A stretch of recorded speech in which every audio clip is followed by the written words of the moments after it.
देखो हमारा next topic है कॉलीगेटिव प्रॉपर्टीज़। यहाँ पे लिखा हुआ है word colligative properties, page number 48 है। कॉलीगेटिव प्रॉपर्टी क्या होती है?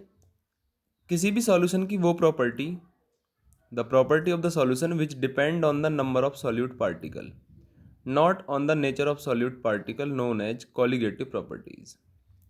इनको इन शॉर्ट हम सीपी भी कह देते हैं। सीपी मतलब कॉलीगेटिव प्रॉपर्टी, यानी किसी भी सॉल्यूशन की वो प्रॉपर्टी जो इस बात पर डिपेंड करती है कि आपने उसमें सॉल्यूट के कितने पार्टिकल ऐड करें हैं, यानी उनके नंबर पर, ना कि उनकी नेचर पर डिपेंड करती है। उन्हें बोलते हैं कॉलीगेटिव प्रॉपर्टीज़। अब ये कॉलीगेटिव प्रॉपर्टी चार प्रकार की होती हैं। यदि सॉल्यूशन चैप्टर पढ़ते हैं हम तो there are 4 types of colligative property. पहली कॉलीगेटिव प्रॉपर्टी होती है relative lowering of vapour pressure, जिसे इन शॉर्ट RLVP कह देते हैं।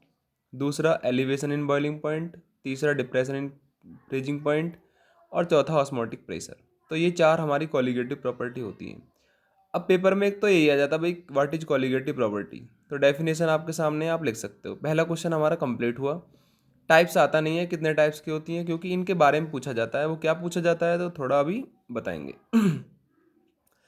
फिर आता है इसके अंदर, फर्स्ट है हमारी relative lowering of vapour pressure. देखो लोअरिंग का मतलब क्या होता है? कम हो जाना। वेपर प्रेशर मतलब वेपर प्रेशर का कम हो जाना, आ गया नहीं?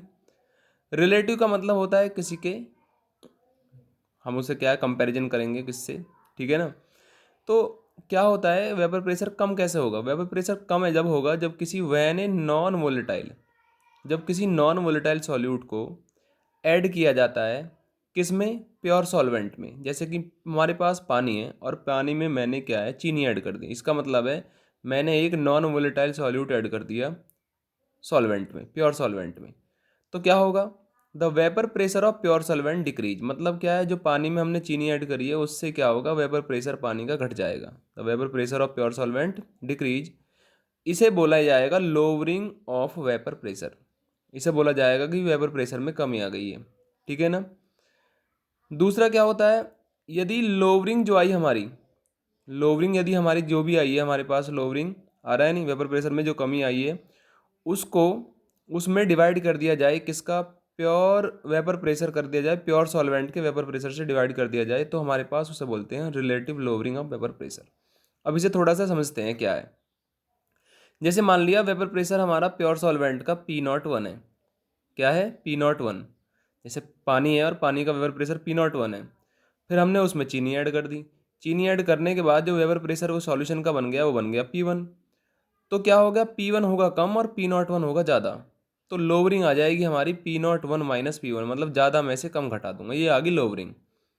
रिलेटिव लोअरिंग किसको बोलेंगे? जब इस लोअरिंग में हम डिवाइड कर देंगे pure vapour pressure of pure solvent का, तो रिलेटिव लोअरिंग आ गई P01 minus P1 upon P01। पहले तो इसको ध्यान रखो, ये RLVP है। और अब इसको क्या है, RLVP जो होती है ये डायरेक्टली प्रोपोर्शनल होती है मोल फ्रैक्शन ऑफ सॉल्यूट के। उसको देखने के लिए हमें ध्यान रखना होगा कि राउल्ट लॉ में हमने पढ़ा ना, the vapour pressure of the solution, तो P1 directly proportional to X1 होता है। तो P1 इक्वल टू क्या हो जाएगा, P01 X1। ऐसे ही हमने पढ़ा था P2 equal to P02 X2। ये तो हमने किस में पढ़ा है? ये हमने पढ़ा है राउल्ट्स लॉ में, ठीक है। अब उसके बाद क्या है, जैसे हमने पढ़ा अभी देखा, फिर रिडक्शन इन वेपर प्रेशर निकालेंगे। वेपर प्रेशर में कितने का डिफरेंस आया, तो रिडक्शन को अंतर से डिनोट करेंगे डेल्टा P1 से। तो डेल्टा P1 आ गया हमारा भाई P01 माइनस P1, ये तो आ गया रिडक्शन। और डेल्टा P1 जो हो जाएगा, मैं P1 की जगह पीछे अभी लिखवाया P1 X1, P01 X1, उसे रख दूंगा यहाँ पर। यहाँ पे रखने के बाद मैं क्या करूँगा, डेल्टा P1 इक्वल टू क्या हो जाएगा, P01, और यहाँ से P01 कॉमन ले लिया तो 1 माइनस X1 बचा, और 1 माइनस X1 होता है X2 के बराबर। तो डेल्टा P1 हमारा P01 X1 के बराबर हो गया। तो डेल्टा P01 को मैं इसके नीचे ले जाऊँगा, तो delta P1 upon P01 equal to X2। और डेल्टा P1 मैंने यहाँ से देखो P01 माइनस P1 लिख सकता हूँ। तो P01 माइनस P1 लिखा अपॉन P01 लिखा, और इक्वल टू डायरेक्टली प्रोपोर्शनल किसके हो गया, X2 के, ठीक है। X2 क्या है, मोल फ्रैक्शन ऑफ सॉल्यूट है, उसको मैं ऐसे लिख सकता हूँ, moles of solute upon total moles, ठीक है। अब मैं मान लेता हूँ कि भाई हमारा जो N1 है ना वो बहुत ज़्यादा है और N2 बहुत कम है, मतलब हमने बहुत कम सॉल्यूट ऐड किया है, तो डाइल्यूट सॉल्यूशन की कैटेगरी में आ जाएगा। ऐसे केस में क्या है, निचले वाली जो N1 है, निचले वाला N1 बहुत ज़्यादा है तो N2 को छोड़ देंगे, तो N2 अपॉन N1 हो जाएगा। ये हमारा एक फार्मूला बन जाएगा, ठीक है। और इस फार्मूले में जो N2 है ना वो W2 अपॉन M2 है, यानी सॉल्यूट के मोल है, और N1 है ये सॉल्वेंट के मोल है, और W1 अपॉन M1 हो जाएगा, ठीक है। अब ये जो फार्मूला है, ठीक है, यानी above formula depression, it is clear that the relative lowering यानी RLVP of the vapour pressure, इसको मैं बोलता है रिलेटिव लोवरिंग, तो डायरेक्टली प्रोपोर्शनल हो जाएगा मोल फ्रैक्शन ऑफ सॉल्यूट के, यानी जितना सॉल्यूट डालोगे उतनी ही RLVP आएगी, उतनी क्या आएगी, RLVP। एक तो हमारी ये प्रॉपर्टी होगी कॉलिगेटिव प्रॉपर्टी, जिसे बोला आपने क्या, RLVP यानी relative lowering of vapour pressure, ठीक है ना। अब यहाँ पे हम एक क्वेश्चन देख लेते हैं, बिल्कुल इसी से संबंधित है कि the vapour pressure of pure benzene का वेपर प्रेशर है, इसका मतलब है P01 है, और कितना दे रखा है 0.850 बार, तो 0.850 बार आ गया प्योर बेंजीन का, ठीक है ना। एक उसमें non volatile non electrolyte solid weight जिसका 0.5 ग्राम है, तो W2 दे दिया हमें 0.5 ग्राम, उसमें ऐड किया 39 ग्राम बेंजीन में, 39 ग्राम यानी W1 दे दिया 39 ग्राम, ठीक है ना। बेंजीन का मोलर मास 78 आएगा, तो M2 मुझे निकालना है, क्या निकालना है, M2। और जब इतना कर लेंगे तो जो उसके वेपर प्रेशर में जो कमी आएगी, वेपर प्रेशर ऑफ सॉल्यूशन हो जाएगा लास्ट में, वो आएगा 0.845 बार।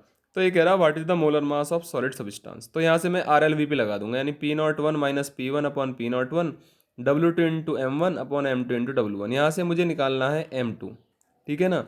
तो मेरे पास P01 है, यानी प्योर सॉल्वेंट का वेपर प्रेशर है, सॉल्यूशन का वेपर प्रेशर है, अपॉन प्योर सॉल्वेंट का वेपर प्रेशर, सॉल्यूट का मास, सॉल्वेंट का मोलर मास, सॉल्यूट का मोलर मास, सॉल्वेंट का मास, ठीक है ना। मल्टीप्लाई करने के बाद हमारे पास M2 आ जाएगा, M2 आ गया हमारा 170 ग्राम पर मोल, ठीक है। यानी जो सॉलिड हमने डाला ना उसके अंदर, ठीक है, जो सॉलिड हमने उसके अंदर डाला उसका जो मोलर मास है वो 170 है, 170 है। जैसे सोडियम का 23 होता है, मैग्नीशियम का कितना होता है 24 होता है, एल्युमिनियम का 27 होता है, क्लोरीन का 35.5 होता है, ऐसे ही उस सॉलिड का मोलर मास 170 आया है, ठीक है। इस प्रकार से कभी कहीं पे हमसे क्या पूछेगा, कहीं से हमसे पूछ लेगा P01 कितना है, कहीं पे हम पूछ लेगा P1 कितना है, तो जितने ज़्यादा वेरिएबल उतने ही फार्मूला बन जाएंगे और उतने ही क्वेश्चन बन जाएंगे। तो ये इससे संबंधित एक क्वेश्चन है जिसे आप कर सकते हो, ओके। तो ये हमारी एक पहली कॉलिगेटिव प्रॉपर्टी होगी। और यदि इसका